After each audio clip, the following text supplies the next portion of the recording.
And I will show wonders in the heavens and in the earth, blood and fire and pillars of smoke. The sun shall be turned into darkness and the moon into blood before the great and terrible day of Yahweh comes.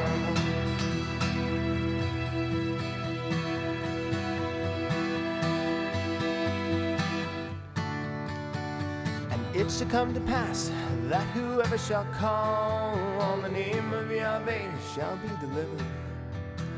For in Mount Zion and in Jerusalem shall be deliverance, says Yahweh. Hello, good morning. Welcome to Line by Line Bibles. And I will show wonders in the heavens.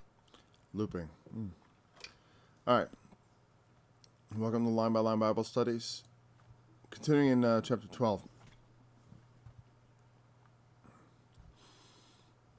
And, he had been, we remember yesterday he was talking about all the things he'd suffered. And then he talked about how it wasn't expedient really for him to boast because he would get into revelations. Or let me see. Is doubtless not expedient? It is not expedient for me, doubtless, to glory. You think it's not such a good idea. It's not so expedient. Did I look up expedient? I don't think I did. I was curious. Profitable? What's it going to mean?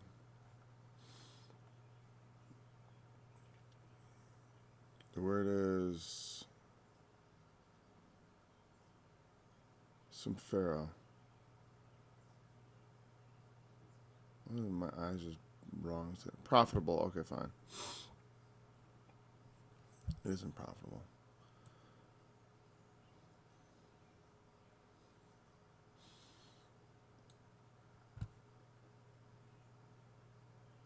And he begins to use a bit of a coded language now, because not exactly. I mean, he's barely veiling it. I mean, because nobody.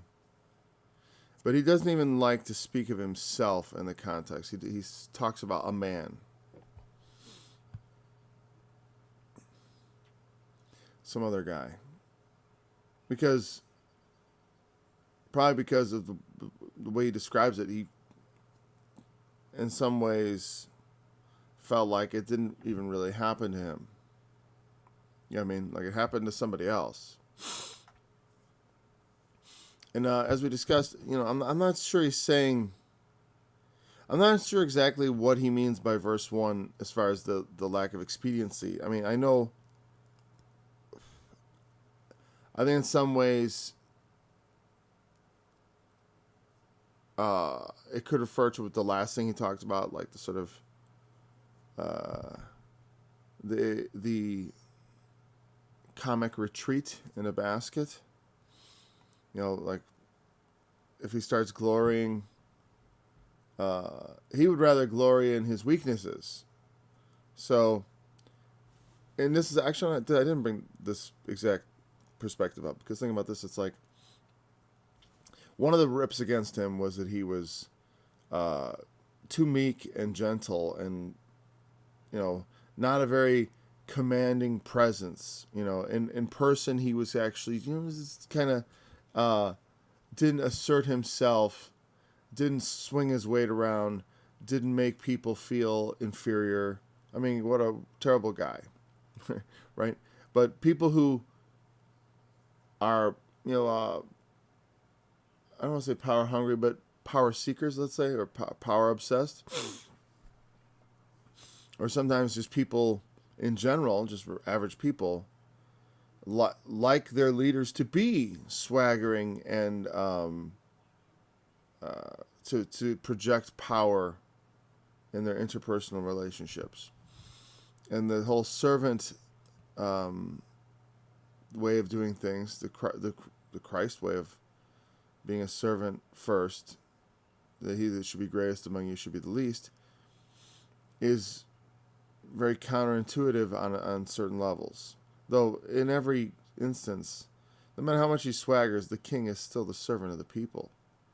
Even though he takes of them, like as the scriptures say of Saul, He would take of their sons for his soldiers and of their daughters for his concubines. Even so, his life was bound up in the nation. A normal man pursues his own way in life, but a ruler is kind of truly bound up with what everyone else needs, wants. At least that's where they're stuck. They can be a garbage ruler and just ignore all that, sure. But they didn't like that. And so what I think the point of saying that was, he may be saying, since I prefer to, if you're going to get me started glorying, I'm going to gravitate towards the funny little stories that make me look stupid. Like when I was being let down in a basket. This really happened, I lie not. This is the truth. The only part where he starts getting like, I tell you the truth in Christ, this happened. Because it's not remarkable. It's the very unremarkableness of it. Meaning, they wanted to kill him, so he got into a basket and they lowered him down the wall. And what he's saying is, what I think he may be saying is, it's not going to be profitable for me to glory, because I'm going to start glorying in my infirmities. And that's going to play right into what everyone's been saying about me, that I'm, that I'm too weak. So glorying is probably not such a good idea. I'm talking about all my exploits. Because he starts off saying about all the things he suffered, I was whipped, I was beaten with rods, and he's like, and also I let myself down in a basket to get away one time, and and then he might start recalling other things, and he said, maybe this isn't such a good idea. And so he says, I will come to revelations and visions of the Lord. Talking about his glories in terms of the things he suffered. What about the things God has shown him?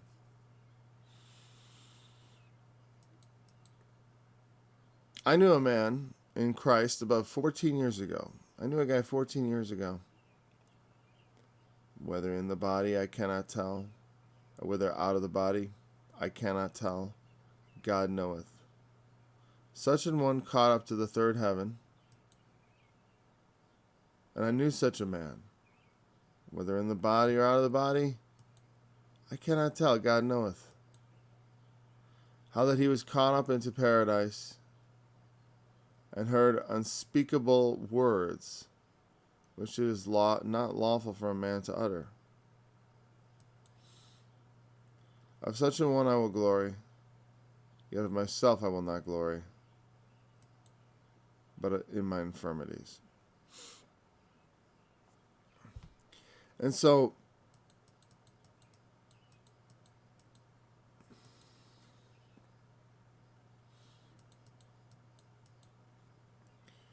and he's talking, and I guess the consensus is he's talking about himself. I mean, I guess you could just be literal and say, like, no, he's not talking about himself. But it's like the part about within the body or out of the body, I cannot tell. Now, it's easy to make a lot about the in the body, out of the body part, but his whole point is, I don't know how this happened. I don't know whether I was physically there or not physically there, because I couldn't tell the difference. And that's reasonable, because visions come in different forms. You can have like a waking vision or a dreaming vision. And a vision differs really nothing from a dream. I started taking about a year ago. In the morning, I was finding I'm not generally a morning person, and I was a little mentally sluggish. So I started taking like a brain support supplement. It's called brain support. It's like it had like alpha GPC and just normal stuff that's supposedly your brain needs to function, like just whatever nothing bizarro. And I found it was actually really good. I'm like, but I found also that it affected my dreaming, especially the first 6 months. I don't think it has any effect anymore, because I don't have this effect very often. But I would lay down and close my eyes, and I would see my dreams visually, or I would not see my dreams. I would start to see things that were like dreams, and be awake. I'd have lucid dreaming and stuff like that, which was interesting. What's interesting to me about it is that I was seeing things, and I was awake, so I was conscious, you know what I mean, with my eyes closed, but still seeing things, not big, great anything, but just like sort of like, I'd wake up in the morning and I'd know my eyes were shut, but I'd still be seeing stuff from dreams. It would still be like hanging around in my field of vision, which is interesting because that's why it's a vision, because it's something you see without seeing. You know what I mean? It's something you see with your mind, but you didn't necessarily see with your eyes. Paul's not sure. You know what I mean? He didn't know if he saw it with his eyes, whether in the body or out of the body. Whether he was taken there in the spirit in some way. He doesn't even, you know what I mean? It's like, I don't know whether, because some people could say, oh, is this an endorsement of out-of-body experiences? And I wouldn't like to call it out of the body, though Paul does, right? But sort of independent of the body. Meaning it was something I experienced or saw that did not depend on my bodily sight. You know what I mean? It was not dependent on what I was seeing. And ultimately, what is the difference? You know what I mean? If you're not seeing it with your body, if you're seeing it independent of your visual external senses, you could say it's an out-of-body experience, right? Because it doesn't compute. Because if you know you are not in another place, but he did not know for certain, and I suppose that speaks to how vivid the experience was. He talks about being caught up to the third heaven. And what that means, I've heard it characterized as sort of like third level, and also third, like an age, like the future. I don't know if Paul even knew what he meant by that, because it may be something that he simply knew about about what happened. And I knew such a man, whether in the body or out of the body, I cannot tell, God knows.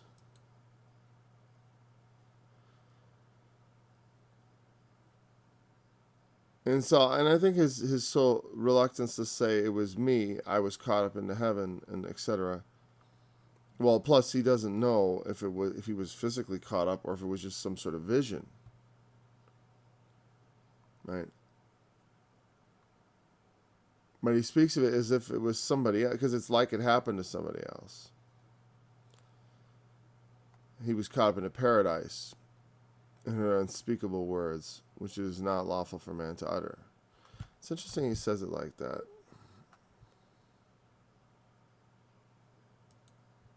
I'm just curious what lawful meant. Like, does it really mean like dokimos?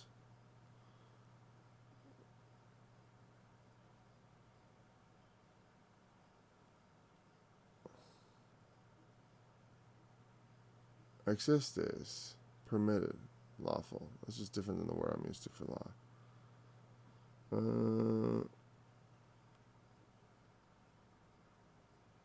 And unspeakable is aretos, like we have rhetoric.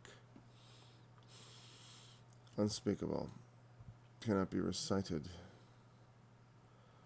And so, I guess I have to comment on this. I was sort of like debating. It's like, it sounds like, certainly it's an interesting thing. What I find is the part that I'm most interested. They're caught up into paradise. Okay. Unspeakable words which is not lawful for man to utter.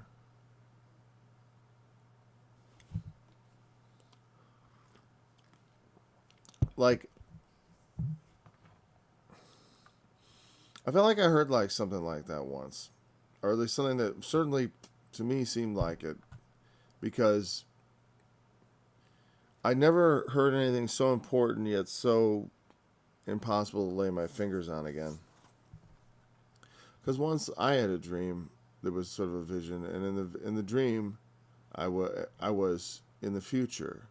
I was in my kitchen. I was not in the third heaven. I'll tell you that. But it was the tribulation. At the time in the dream, I knew this, that I was in the time of great trouble. That doesn't mean I'm going to be there necessarily, though. It just means that because there was a message entailed in this. I mean, I got one message, and the other message I guess I don't get to have, which was strange. And basically, I was sitting there, and there was no water because all the water was bad, and I was staring at an empty water bottle. And it's funny because when we replaced our water filters, we got water filters for our house, and I thought, why would I even have? I stopped using these water bottles. At some point, I stopped using the water bottles. I thought maybe that wasn't a true. Why is it I don't use the water bottles anymore? Why were they in my dream? If that was indeed the future, or was that just a fantasy? I only thought of this as a genuine dream because I never dream about God ever. It's a weird thing for me, because you think something that you fill your mind with all the time. Every day, you think you'd have a dream about it. I would feel like I should have dreams about being in front of the throne of God on a daily basis. Or so you'd think it would be like something that comes up all the time. Out of the multitude of business cometh forth a dream, says the proverb. It's very true. And a lot of times I can trace weird dreams I have to events that happen in my day. This is one of only 2 dreams I ever thought maybe meant something. Like beyond just like, well, you were thinking about the circus today, and so you had a dream about killer clowns or something like that. I've never had a killer clown dream. But it was just a funny thought. Okay, so in the dream, I was like sitting in my chair at my kitchen table, and I was looking at this bottle of water and thinking about how there was no water. Oh, and I was saying how like I stopped using these bottles, so it's kind of weird that it was in my dream now. I dreamt this back when we were using them. But the thing is, we started using the bottles again. They're like, I put them all away in the garage for a couple of years, and they came back out. And now I keep them, they're in the house, and they're filled with water all the time. Because when we have power outages, extended power outages with 10 people in one house, you need to have water in the house merely to be able to flush the toilet. Not to mention drinking. Drinking, we use bottles or something like that. Even for a couple of days, it's not so bad. But the flushing water is very important. So that's what we use that for. But it could be used to hold any amount of water, any kind of water. So the bottle was sitting in front of me, and I was thinking about water. And, how am I going to get water? And then it just started filling up from the bottom, just right there and sitting on the floor in the kitchen, no faucet, just started filling with water.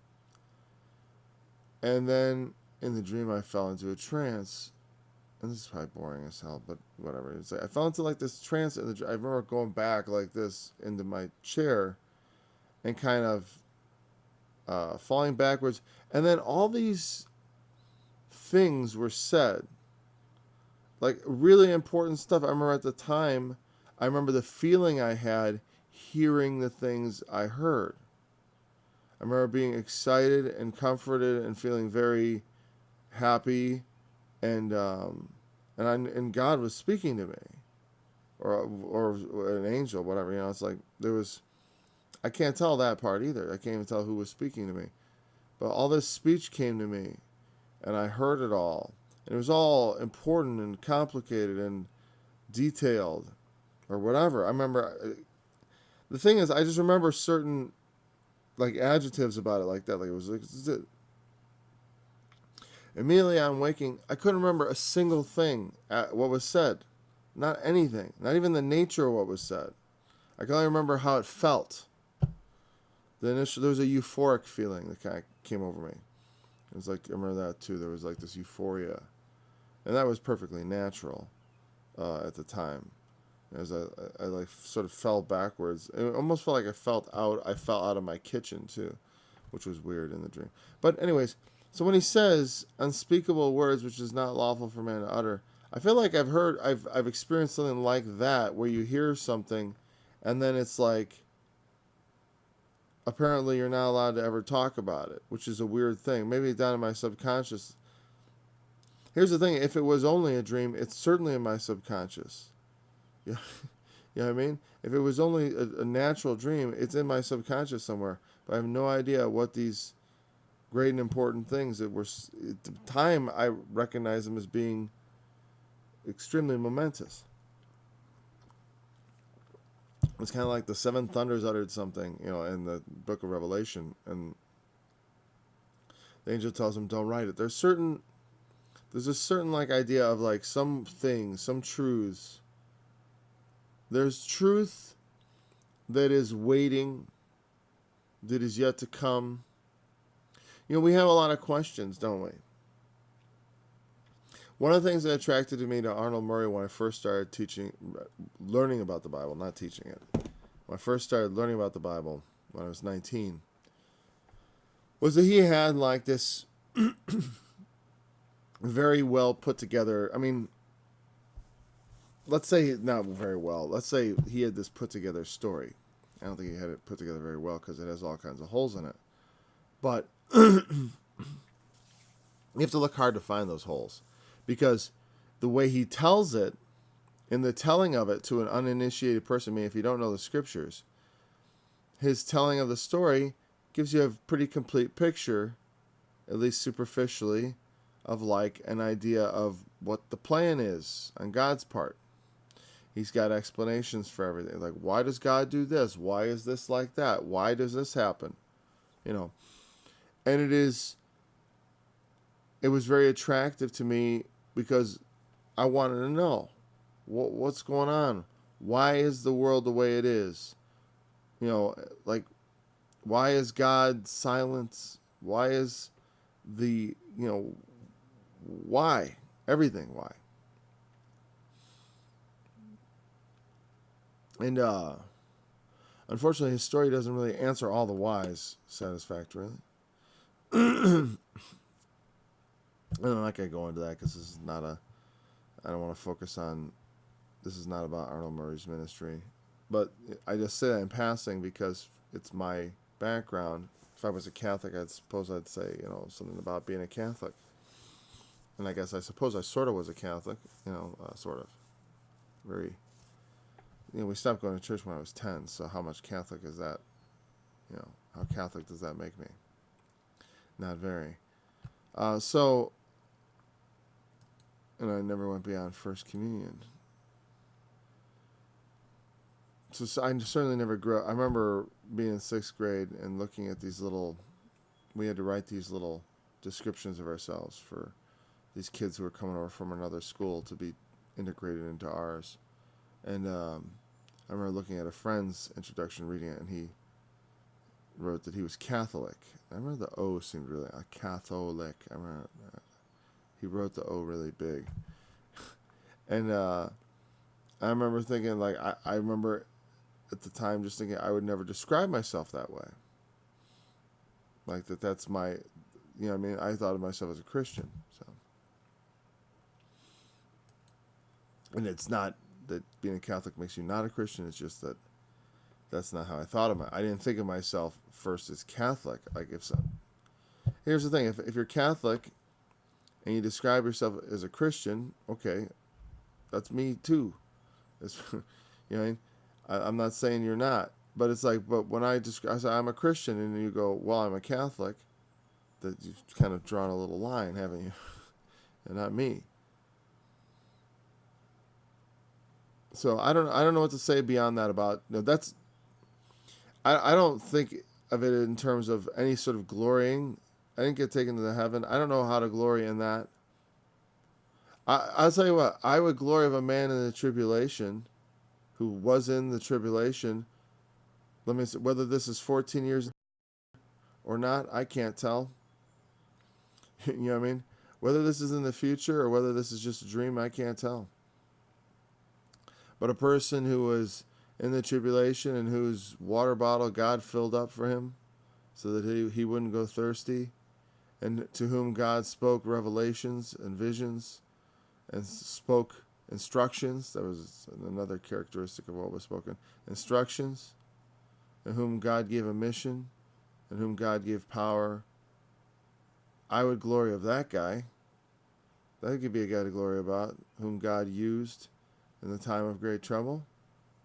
But of myself, I have nothing to say. All right, so if I was dreaming about somebody else,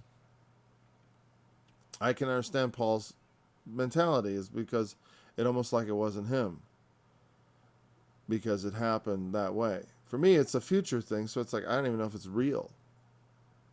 I don't know if it's just a figment of my mind. Because even though I don't dream about God all the time, it would be weird to think that I would never dream about God. I always kind of put it down to God didn't let me dream too much about him, so that when I did, I would feel it was for sure him. In fact, I know someone who used to listen. I don't know if they listen much anymore. They occasionally do, I think. Who used to listen to my studies, and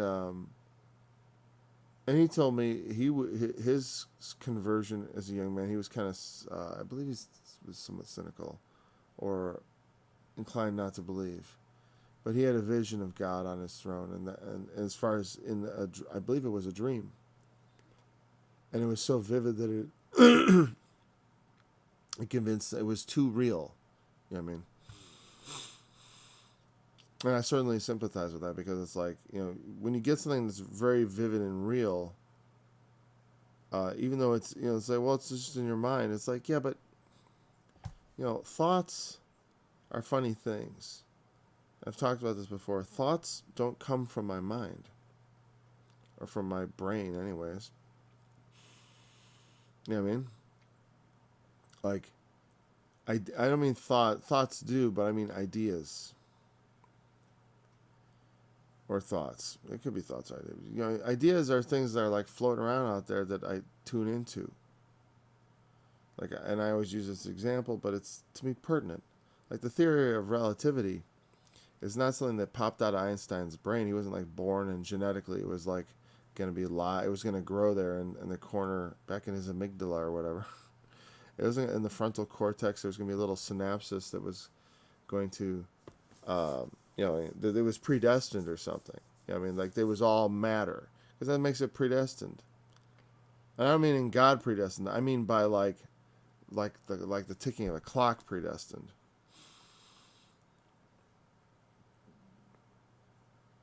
I believe in predestination in terms of God, but not in terms of like mechanical and material inevitability. Because God can interfere with those things. There is no such, mechanical inevitability is not for certain. It resides on certain assumptions about things proceeding in a particular way, as they always have, as we assume they always have.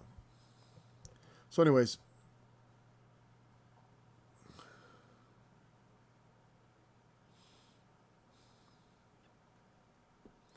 okay, so yet of myself I will not glory, but in my infirmities. For though I would desire to glory, I shall not be a fool. For I will say the truth. Wait, am I cool? Did I get? Yeah. Okay, we got that good enough. For though I would desire to glory, I shall not be a fool, for I will say the truth. But now I forbear, lest any man should think of me above that which he seeth me to be, or that he heareth of me.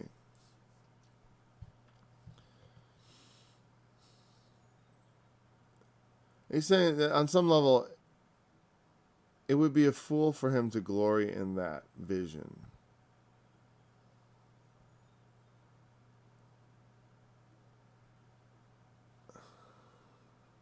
Because,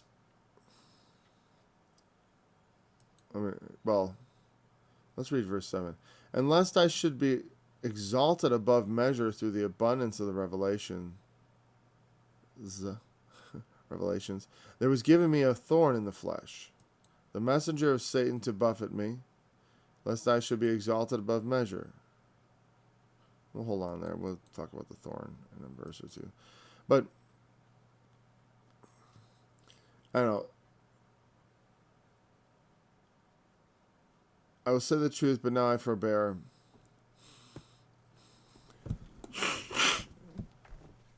I'll speak the truth of such things.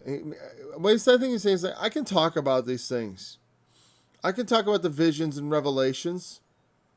I can talk about my visions and revelations. He's saying boldly. I mean, if I had, Paul is just merely questioning whether he was in or out of his body. And I think about my experience. I'm questioning about whether it was even a vision of God, because I know it was not an actual event. I know it was a dream. You know what I mean? And dreams can be of God, but they can just be figments of your mind.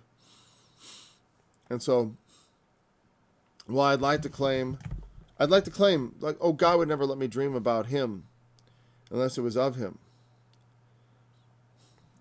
But I just think of it as, well, one thing is for sure, if I find myself in that same situation, I'm going to kind of know what to expect, and it's going to be a very deja vu kind of moment, right? It's going to be like, I've been here before. And I suppose the second time when I hear it, and it's not a vision, if I heard it, if such a man is to ever exist, if God ever does speak to such a man in those times, and he has things to say, then that might be something to say, I have authority from God regarding. But that, well, no, I already covered that. So anyways, it would be a sign to me of like, oh, I would recognize that had happened before. That would certainly be, and maybe that's the whole purpose. It's given in advance so that when it happens, it's even more powerful. Or maybe it's just a dream. You know what I mean? But someone to whom that really happened, that would be a cause for glory. You know, if God really filled up a water bottle for some guy and spoke to him in visions and dreams, things that apparently I'm not allowed to know. You know, I'm not allowed to speak. I can't talk about it because I'm not even allowed to remember what was said. So some guy heard things. Some guy's gonna hear things, perhaps. I don't know if I'll ever get to be that guy. I don't, because it was a dream. But Paul had dreams and visions of things that in the past. It's like, I had this vision, I had this dream, I had this revelation. And again, and his concern is he doesn't want people to think too much. That's why he comes around meekly and humbly in person. He doesn't come as a big, boisterous, bossy, other B word person who comes in. And I didn't have any particular B word in mind until after I said that. Then I thought, oh, there's B words, yeah. Braggart. He didn't want to come in as all those things and appear to throw his weight around and appear to be, lest they should think of him above what he sees. Because it says it occurred on several occasions. Paul and Apollos came to a particular city of Greek. I forgot which Greek city it was. And, they supposed Apollos to be Zeus and Paul to be Mercury or Hermes. Because Paul was the chief speaker. And they thought that they were gods. Right? And that's not likely to happen among Christians. But still, in Christianity, even now, people look up to their leaders too much. They think it like, oh, he's a prophet. He's a teacher.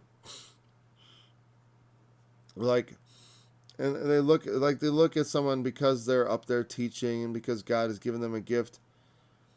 They take the person and they exalt the person just way too much. And it's like, and Paul's attitude is like, I'm a man just like you. There's no difference. It's like I said, I am replaceable. In a moment, in an instant, God could replace me with anybody he pleases. But I mean, certainly he'd be selecting from a stable of people with similar gifts, right? Granted. I mean, he could work like a powerful miracle to change someone who did not possess certain things into something else. But that is very conspicuous. I mean, like the Apostle Paul was changed very miraculously. And that was a conspicuous change. And God only does that when he has cause or reason for it. God is not capricious, just doing things by a whim. He has his plans and intentions. They are very solidly known. They may be mysterious to us. And it may seem like there's no, we can't nail down why he does anything. Or that it seems like just random. But everything happens for a reason. Everything has a purpose ultimately. In the ultimate plan. It's like, it's definitely not easy to always see what that purpose is. And not every purpose is good. Or will seem good. Let's put it that way. God's purposes all work towards good. But remember when Paul said, all things work together for those that love God. Famines and pestilences and stripes and troubles and it all works for good. Sorry. Should mute the mic when I do that. But it will never seem good, just like chastisement never seems good. And you've got chastisement coming. Like you do wrong, you deserve to suffer. At least we deserve. I mean, God doesn't always make us suffer for the wrong we do. Thank God. But on the other hand, it says we should be grateful when we do suffer because of our wrongdoing, because it means we are God's sons and not bastards. That's the language he uses. So thank God for chastisement, even though it never seems pleasurable. But on the other hand, if we suffer for Christ's sake, as much as that we know that there's glory in that, that's really hard. Like you haven't done anything wrong. Or you can suffer for seemingly no reason at all, like Job. From his perspective, he was suffering for no reason at all. He couldn't see a single reason why he should suffer, except naked came I into the world, naked go I out. God gave me everything I have, and now now he's going to take it away. Blessed be the name of the Lord. What am I going to say? He's going to crush me, and I got nothing to say about it. I can't accuse God. But I'm not going to let people accuse me. That was the way he felt about it, because people were trying to say, you did something. Like, no, I didn't do anything. And they're saying God is just. And he's like, well, I'm not saying he's unjust. I'm just saying I didn't do anything. The book of Job summed up in a few words, basically. So, we suffer things, it's for God's glory. But, he didn't want to talk about, he didn't really want glory about the vision. And so he put it in those terms. Like when I put my vision in my terms, you see I avoided any, just so you know, I don't think too much about it. I don't think it imbues me with some sort of special anything. It might not even be a vision of God. So if I take it that unseriously, I really expect you to take it that unseriously. And if you do take it too seriously, like the thing I talked about that happened to me, or any of my when I received the Holy Spirit, I'll talk about that experience, not because I think it makes me special, but I think it's what we should all. I just because I'm testifying to what we should all commonly have in Christ, which is the Holy Spirit should enter into us in a powerful way. I believe that. Come on.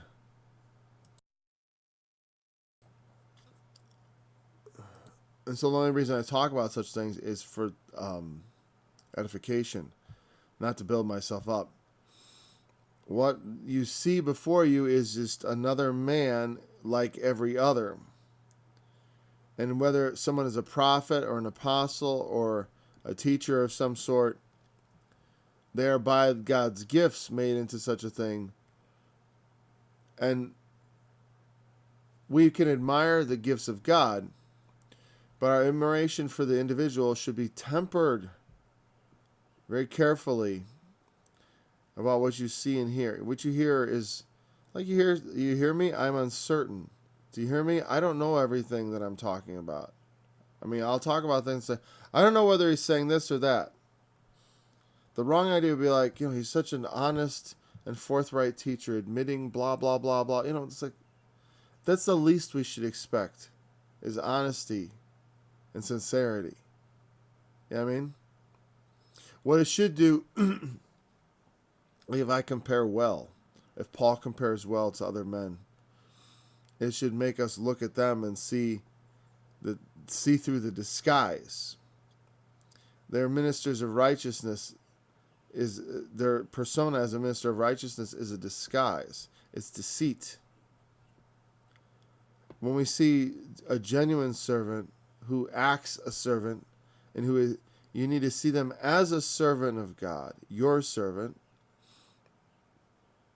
which means we ought to come under a harsh judgment. And I'll tell you what, I thank God and I glory in my enemies, because my enemies are some of my best friends. They keep me humble. You know what I mean? They're people who tell me, there's a lot of people who will say very nice things and praise the work I do, and I love you, and great, but the ones who help me stay grounded, not that I have much to get my feet off the ground, but the ones who truly help me stay firmly on the ground are the ones who write and say all the bad things. Because I have to think about it. I do. It's like, I'm thankful that the Lord has given me conscience to acquit myself of the accusations of my enemies. But still, to remind myself that not everyone thinks you're great, buddy. You know what I mean? And so, remember yourself, all that you really are. And it's all that you see before you. A flesh and blood man with faults and foibles and struggles. And so, more so, I think that it is necessary. That's why sometimes I talk about my own struggles, because it's like, I want to humanize myself. Not that anyone, I want to make sure I stay at the nice low level. You'd be surprised. It's so easy for people to get carried away. Thinking that you're someone special.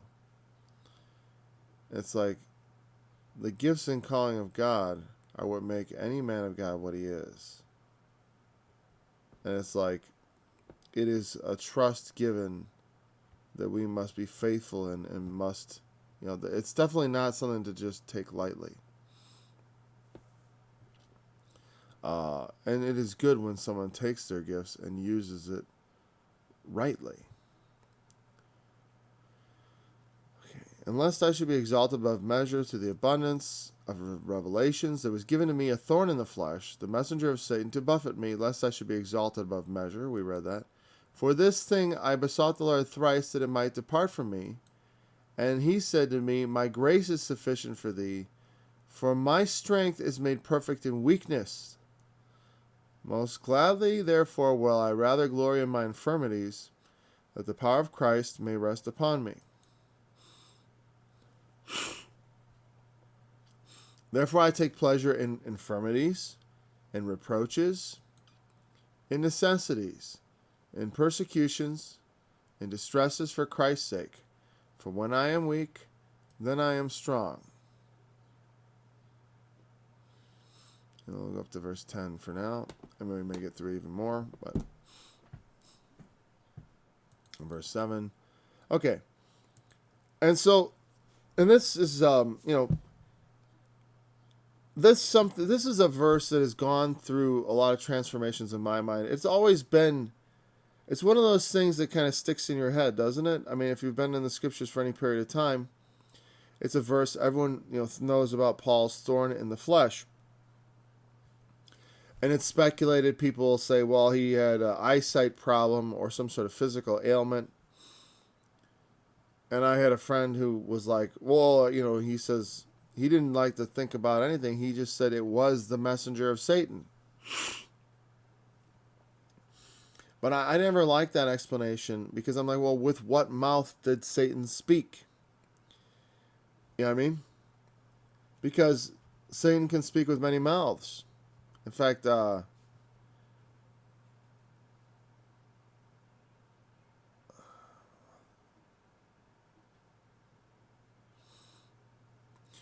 you think about when it talks about the beast of Revelation, he has 7 heads. Each head has a mouth. Then speaking different things to different people. It's a liar's tactic, right? Among these people, I'm this way. Among those people, I'm the other.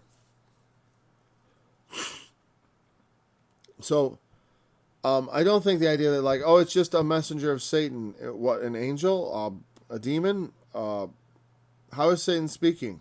I mean, I combine, I think it was a demon. Okay, that's a thought. A demon speaking. Or a spirit speaking. A physical ailment. Right? All those things are possibilities, I suppose. But he doesn't say, so I can't tell. And I think it does not matter, because I just want to talk about the idea of a messenger of Satan.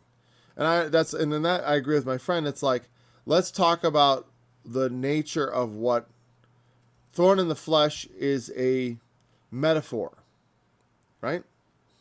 Like there's the old story, right, of the lion with the thorn in its paw, and the mouse comes along and removes the thorn, and the lion, in gratitude, later on saves the mouse from some trouble, or something like that. It's one of Aesop's fables, I believe, and I do not recall exactly how that story went. Sorry. It's funny because I used to have the. I think I basically encapsulated it. Didn't I? Used to have. When I was a child, I had a little golden book that had that story in it, and also the crow and the cheese and the little red hen. Was that part of the little red hen? I don't think so. No, it was a collection of Aesop's fables. The moral of the story is this. So, he had a thorn in the flesh, something. And if you've ever had a splinter, I get splinters. I try not to. I try to use gloves. I remember I used to like to watch the show Dirty Jobs with my sons, and Mike Rowe, the star of that show, would always say, "Gloves are for girls." And I always, and the thing is, and this wasn't that long ago, because early in my days I never wore gloves. I don't know I'm talking about this, but whatever. But now I like to wear gloves because you screw up your hands if you touch the wrong things. I mean, it's like you can permanently damage them. So, like, if you're handling wet cement, yeah, you wear gloves. If you're, a lot of reasons, and they are for girls, because if you ever want to touch one again, you're gonna wear gloves. Okay. It's like your hands will become like sandpaper. And it's like, yeah, it's for my wife, so my hands are not like rocks when I give her a hug. All right, so why did I even say that? Oh, because I try to avoid getting splinters, so I wear gloves. That's another reason to wear gloves, so you don't get splinters in your hands if you're working with wood, which I do from time to time, right? I hate splinters, though. You get a splinter, when I immediately I got to take it out. You know what I mean? Because it's always lets you know that it's there. Until you remove it, you are aware of it. I remember as a kid once, because I hated having my father remove splinters, I left a splinter in my hand for, it seemed like years, but it was probably like a year and a half. It was at least a year, though. And I discovered something about that if you leave a splinter in your hand long enough, it'll actually change your handprint. I thought of that piece of information. I'm like, so if you needed to change your fingerprints, you could just stick splinters in each of your fingers and then wait for a year, and your body would reform the fingerprint pattern around it. And my close-up vision is, I forgot which hand it was. I think it was my right hand. But the lines all swirled around where the splinter was, which was interesting. So your body is definitely very aware of a splinter. So it's like something that really reminds you of your, like you've been pierced. You have weakness. The messenger of Satan to buffet me. And buffet, I assume, means strike. Let's see.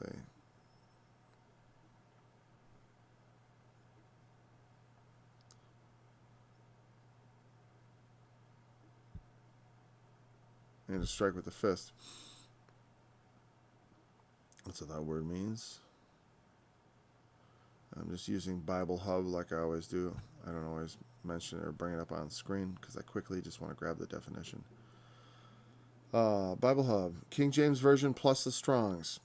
You'll never use that first half of a Strong's dictionary again. You never even need to use the back half again. Though, for some things, I don't know. Maybe there are tools that are equal. I got to look into it. Because it might expedite several special studies I have long put on the back burner. So the purpose of this is lest he should be exalted above measure. All right, messengers of Satan. One of the things I ruled out a long time ago was that infirmities, I don't know. I don't like to equate infirmities with tendencies to sin or weaknesses in that way. Like, oh, I've got a weakness for bonbons. I'll just throw that in there. Or it's sex, or it's alcohol, or it's whatever. Whatever makes me weak. Whatever is more strong than I am. Right? Because I don't think that really fits the idea of that.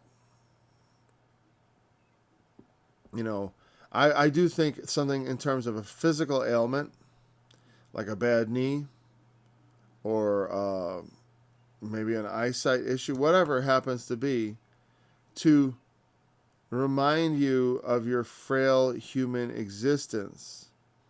And though God may give you, revelations and power over sin and stuff and such, to have something that's like, but I'm still, though God has spoken to me or whatever, he's got all these things, right? But then I still have this bad knee, or I used to use bad knee because I've had knee issues. Then it's actually been getting better, but what I'm saying? But let's say you got some physical ailments. I don't really have anything. I have joint issues, but I think a lot of that was because of my work. I mean, working at a desk is extremely unhealthy to your body. And so, as I'm getting older, I'm thinking more in terms of I need to exercise every single day, or I'm going to have major issues. So I got to fix that. Fortunately, I'm young enough that it can still be fixed.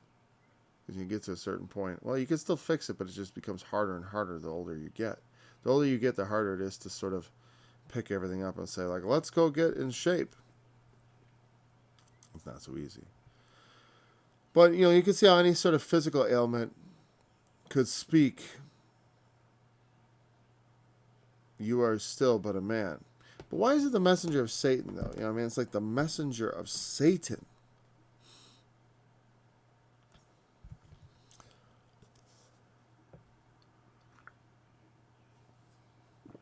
I guess to put a measure of doubt, can you be God's servant? It's,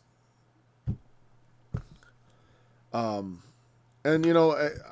see what I like when I struggle financially, I like want to shut. I've struggled most of my life financially mostly because I have a big family. You know what I mean, if I didn't have so many kids, I probably wouldn't be struggling. I remember back when I had just one or two, and I wasn't struggling, and the money was like the same. But then, if I didn't have so many kids, I could probably prioritize money making instead of like homeschooling and all that stuff, and focus on that maybe, and it would have went better. I don't know. I can't redo my life, as far as like whatever. I'm where I am, right? But sometimes it's like especially if you're freelance or if you're self-employed, finding jobs, finding work. Like if you have a business. Like one time I was running with my father a power washing and deck business. And, I just realized we're after 8. I gotta quit in a moment here. Okay, we got 5 minutes. I was running a deck washing, power washing business, right? And,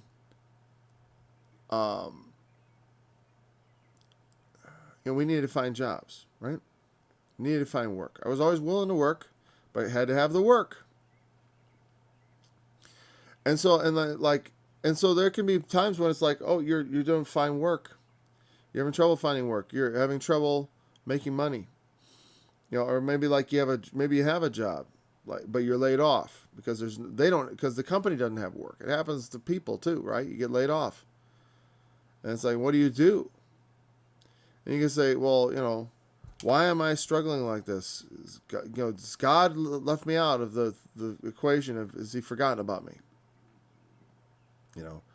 What I like is when I come to the point where I can cut off Satan from speaking to me through that.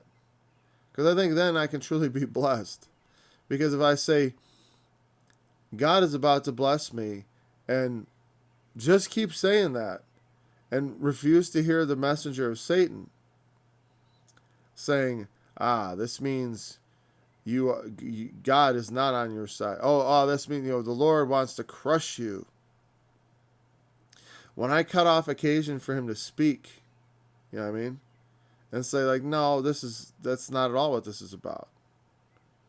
This is just the trial of my faith, and I believe in the Lord. I'm going to be fine. Whatever happens, I'll make it. And for me, making it means I pay the bills and I don't have debt. That's all I want. I don't want to be in debt to people. I want to have food and clothing. I want a place to raise my children. I said, that's it. I just want I need a vehicle because of the age we live in. Right? As long as I got one that's running, I've got options out there. We got that's good. And so what I'm saying is like, once Satan can't speak, then that can't be the messenger of Satan anymore. I can't be kept humble through that avenue. I don't want to be kept humble. Like in a sense, I don't want to hear Satan speak to me. I want to, you know what I mean? But you know what? There can be a point where you get a thorn in the flesh that you can't ignore. That it's like something really painful. You know what I mean? And maybe you just know it is the messenger of Satan, meant for the very purpose of keeping you humble. And you know that God will suffer you to suffer things for that purpose. He will send the devil to buffet you. Because that's, what do you think? There was given me a thorn in the flesh. The messenger of Satan to buffet me. Was that God was like, oh, well, sorry, Paul. Couldn't do nothing about it. Satan had to buffet you. This is also the Lord's doing. That's another thing. Does that become obvious to you? It should. That God sent Satan to test Job. Now Satan provoked it, you could say, but God allowed it.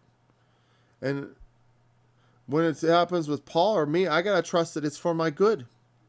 That whatever thing is trying me and pounding me down. Because like I said, it's like with anything, with like, you want to train your body, you want to get stronger, You gotta get weak. You gotta go in and, like, how do I get stronger if I want to lift weights? I go in and I lift something that's too heavy. Or I lift something so many times that it becomes too hard. You got to take on burdens that are too heavy for you, or just at the limit of your ability. You got to take on difficult things. You got to suffer pain that is at the limit of what you're able to suffer. You got to discover what those limits are. I mean, I want to know, what can I guess it sounds kind of bizarre and masochistic maybe, I don't know. Like, but it's not that. It's just because I take the walk that we have been called to seriously. And that's what I teach you to do, is take it seriously. It's not just something for your comfort.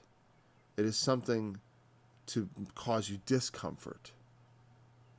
You know, God wants to comfort you, yes, but he also wants to do other things to you, to mold you into a better person. And with greater gifts, greater revelations, are going to come greater pains. To whom much is given, much is required. You know, the servant who is committed much is also going to be tested much and going to have much brought against him. Yes, to keep him humble, but also, or maybe just to prove his humility. You know, you don't have to, I don't need to be kept humble. I really don't think that. I don't have, well, one, God doesn't give me so much that I feel I need to be exalted anyways. It's, you know, I mean, I don't see any reason that I should, I need to be kept humble because I got so much to feel proud of. I don't think I got that burning need on me. But Paul did, because of the abundance of the revelations, you know? And he asked God 3 times that it might depart from him. And the response of God was, my grace is sufficient for thee, for my strength is made perfect in weakness.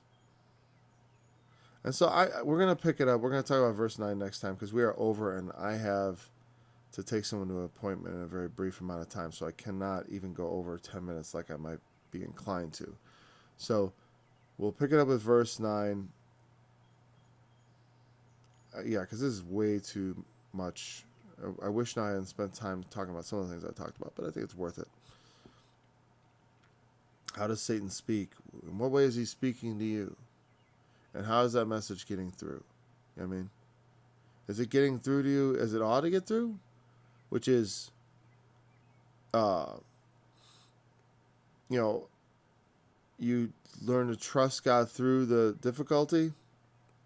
Because he besought the Lord 3 times.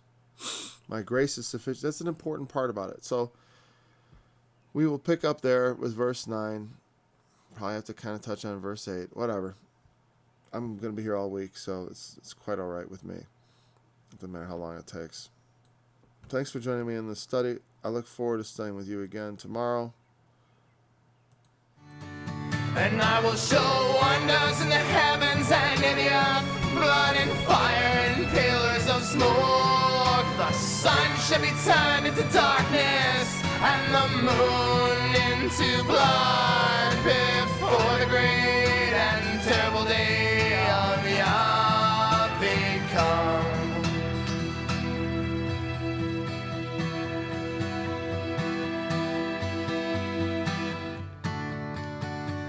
It shall come to pass that whoever shall call on the name of Yahweh shall be delivered. For in Mount Zion and in Jerusalem shall be deliverance.